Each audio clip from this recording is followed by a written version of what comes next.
Bien, depuis lundi, les autorités ont décrété l'état d'urgence nationale face à la pire sécheresse jamais enregistrée en 25 ans. Les principales villes du pays subissent des coupures d'eau, une pénurie qui a déclenché plusieurs manifestations dans les rues de La Paz, la capitale. État des lieux avec David Arnold.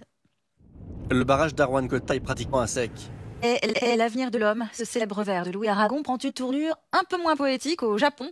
Pour le Premier ministre japonais, les femmes seraient l'avenir de l'économie. Shinzo Abe entend ramener plus de 8 millions de femmes sur le marché du travail. Objectif, faire grimper le PIB de 13%.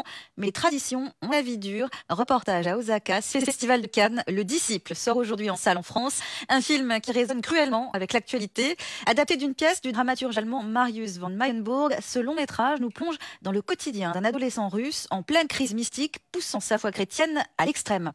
Un film qui dérange forcément. Julien Welter et Frédéric Balland ont rencontré le réalisateur Kirill Serebrennikov.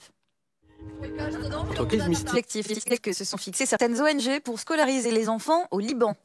Là-bas, un élève sur 3 est un réfugié syrien, un nombre inégalé dans le monde. Certaines écoles ont mis en place un système d'alternance le matin pour les élèves libanais, l'après-midi pour les Syriens. Reportage à Beyrouth, Wissam Sharaf. Il est 13 h à l'école publique uruguayenne. La montagne magique de Thomas Mann s'offre une seconde jeunesse. L'unique traduction française remontait à 1931. Une version commandée à la hâte lors de l'obtention du prix Nobel par l'écrivain allemand. Aujourd'hui, la germaniste Claire de Oliveira propose sa montagne magique, une traduction plus moderne et à la fois plus fidèle à l'œuvre originale. Lionel Julien l'a rencontrée chez elle à Paris. Regardez. Un jeune homme